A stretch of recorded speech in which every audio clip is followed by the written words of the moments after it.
चल क्या रहा है, When was the first Lokpal bill introduce in the parliament of India? पहला लोकपाल विधेयक भारत की संसद में कब पेश किया गया था? Actually the point is this कि वहां पे हमेशा ना अपना नंबर नहीं दे सकते, अपने फादर का नंबर देते हैं। तो मेरे फादर के पास सुबह से वहां से ना, सुबह से तो क्या ही है, 5:30 से शुरू हुआ ये सिलसिला, तब से मैसेज आ रहे हैं। पहला लोकपाल विधेयक भारत की संसद में कब पेश किया गया था? पहला लोकपाल बिल भारत की संसद में कब पेश किया गया था? देखिए, लोकपाल का आपको पता है कि बहुत ज्यादा इशू हुआ था। लोकपाल है, लोकायुक्त है, ऐसा करके। पिनाकी नाम आपको याद रखना है, पिनाकी, पिनाकी चंद्र घोष जो है, ये भारत के पहले लोकपाल नियुक्त किए गए थे। ठीक है, पिनाकी चंद्र घोष भारत के पहले लोकपाल जो है वो नियुक्त किए गए थे। और 1968 में भारत में पहला लोकपाल जो है वो बिल इंट्रोड्यूस हुआ था। और 2014 में पहला लोकपाल जो है वो नियुक्त यहाँ पे हो गए थे। तो ये कॉलम बिल्कुल यहाँ पे 6C वाला जो है ना वो याद रखिए। By which constitutional amendment the seat of the Lok Sabha was increase from 525 to 545? तो आज तो हम 550 पढ़ते हैं, मैक्सिमम 552 हो सकती हैं, लेकिन राष्ट्रपति की जो सीटें हैं 12 वाली वो अभी हटा दी गई हैं। तो आपसे मुझे ये बता दीजिए कि कौन से अमेंडमेंट एक्ट से या कौन से अमेंडमेंट एक्ट से, संविधान संशोधन से, जो संविधान संशोधन द्वारा लोकसभा की कौन से संविधान संशोधन से 525 जो सीट्स हैं उनको 545 कर दिया गया था? अब बताओ, ये आपको आना चाहिए कि नहीं आना चाहिए? आना चाहिए ना। टोटल 552 जो है वो सीट्स होती हैं, जिसमें से 2 जो है ये हमारे राष्ट्रपति द्वारा चुनी जाती हैं, उनको हटा दिया गया है। उसके अलावा राज्यसभा में जो चुनी जाती हैं उनको भी हटा दिया गया है। तो अभी क्या कर दिया है यहाँ पे, लोकसभा की अभी एट प्रेजेंट वर्तमान में कितनी सीटें हैं? तो 530 सीटें याद रखिए।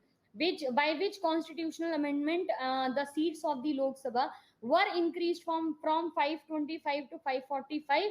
तो 530 सीट्स याद रखिए एट प्रेजेंट है। और 31st अमेंडमेंट एक्ट 1973 से ये जो है ना वो पूरा का पूरा यहाँ पे किया गया था। केंद्र इसमें, अच्छा इसमें चेंजेस क्या किए थे? ये आपका जो मेन चेंज था वो था कि यूटीज की जो सीट है उसको 25 से घटा के 20 कर दिया गया। तो 5 का तो यहीं पे चेंज आ गया था सीधा सीधा। Which committee was formed in 1992 okay to identify the creamy layer in the OBC category? बड़ी फेमस कमेटी थी, बहुत ज्यादा इशू हुए थे। जैसे कि कभी भी कोई भी कमेटी भारत में कास्ट के लिए जाती है ना, तो हमेशा उस पे, या आरक्षण पता है आपको, आरक्षण मंडल कमीशन जो आया था उसके लिए भी पूरा इशू हुआ था। आप स्वर्ण सिंह कमेटी कहाँ, देखो चीजें लर्न। स्वर्ण सिंह कमेटी मैंने आपको कौन सी क्लास में कराया है? परसों जो एनटीपीसी के क्वेश्चन कराए थे उसमें कराया था। स्वर्ण सिंह कमेटी जो है वो थी फंडामेंटल राइट के लिए, फंडामेंटल ड्यूटीज जो है वो ऐड की गई थी यहाँ पे 11th वाली। और वैसे वो भाई हमारे वो स्वर्ण सिंह की कमेटी बोली जाती है। इसमें आपको कमेटी याद रखनी है, रामानंदन कमेटी। कौन सी? रामानंदन कमेटी। रामानंदन कमेटी जो है ये 3 मेंबर कमेटी थी। और इन्होंने 1993 में अपनी रिपोर्ट सौंप दी थी। मतलब वैसे कमेटीज जनरली 1 साल 2 साल लगाती हैं, बट रामानंद मतलब 2 साल 4 साल 6 साल भी लगाया है कभी कभी कमेटी ने। लेकिन इसमें जो है ना वो 1 साल से कम के अंदर पूरा का पूरा इसका जो आंसर था वो सबमिट हो गया था, या लेयर जो थी, जो लेयर्स थी ओबीसी में, उसकी इन्होंने सबमिशन कर दी थी। तो ये नई कमेटी आप सीख रहे हो ना। अच्छा, मेरी तरफ से पेंडिंग है आपको कमेटीज की लिस्टिंग देना। रामानंदन कमेटी करके याद रखिए, Ramanandan committee. Which what was the number, अच्छा एक चीज और, व्हाट, वहां चलिए पहले मैं उसको अगले क्वेश्चन बताती हूँ। What was the number of the Lok Sabha members fixed in the original constitution?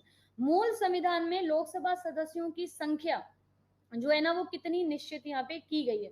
अभी अभी मैंने अभी बताया, इसका पीछे आंसर बताइए। मूल संविधान में लोकसभा की सीटों का नंबर, देखो मैं पूरा बता देती हूँ। लोकसभा सबसे पहली बार कौन सी तारीख को गठित हुई थी, या पहली बार लोकसभा ने अपनी मीटिंग जो है वो कब ली थी? तो मूल, अरे आपसे ओरिजिनल की बात कर रहे हैं ना, ओरिजिनल कॉन्स्टिट्यूशन में कितनी थी? ओरिजिनल कॉन्स्टिट्यूशन में कितनी सीटें थी? बाद में बढ़ाई गई थी ना। अप्रैल 17 1952 को इसकी जो कॉन्स्टिट्यूशन है लोकसभा की वो की गई थी। ये सारे फैक्ट्स हैं, लर्न करिए। पहली मीटिंग जो हुई थी वो थी 13 मई को, राइट, 13 मई 1950। अच्छा ये सब लिखिए मत, सिर्फ सुनते जाइए, सब कुछ मैंने पीडीएफ में लिख के दिया है। राइट। उस टाइम ये बोला जाता था कि दो आर्टिकल्स जो थे ना वो इस्तेमाल किए गए थे, 81 और 331, यानी कि लोकसभा के गठन के लिए दो आर्टिकल्स बनाए गए थे, 81 और 331। अमेंडमेंट कौन सा था यहाँ पे? अमेंडमेंट 31st, अभी मैंने आपको बताया 31st कॉन्स्टिट्यूशनल अमेंडमेंट से ये बनाया गया था। अभी उस टाइम पे ना गोवा वगैरह हिस्सा नहीं थे, गोवा हिस्सा नहीं था, गोवा तो अपन ने 62 में किया है। उसके अलावा सिक्किम 1975 में हमारा हिस्सा बना है। 72 में बहुत सारे जो ये नॉर्थन ईस्टर्न स्टेट्स हैं वो बने हैं हमारे, राइट। तो ये सारी स्टेट्स को अगर हम रिप्रेजेंटेशन इनके हटा देते हैं, तो पहली बार जब लोकसभा के अंदर जो ओरिजिनल कॉन्स्टिट्यूशन है, संविधान का ओरिजिनल जो बिल्कुल पहला, जिसको राय बिहारी ये राज बिहारी रायजादा के द्वारा कैलिग्राफी की है, उसमें 500 मेंबर्स लिखे हैं, 500 मेंबर्स, याद रखिए। 1987 में इसको दोबारा से संशोधन इसका किया गया, जिसमें मेंबर्स की संख्या जो है वो बढ़ा दी गई, क्योंकि 87 तक मैक्सिमम स्टेट्स भारत की हमारे पास आ चुकी थी, मतलब बन चुकी थी, नॉर्थ ईस्टर्न और ये सारी। तो यहाँ पे ओरिजिनल जो मेंबर्स हैं वो आपको 500 लिखने हैं। कितने लिखने हैं?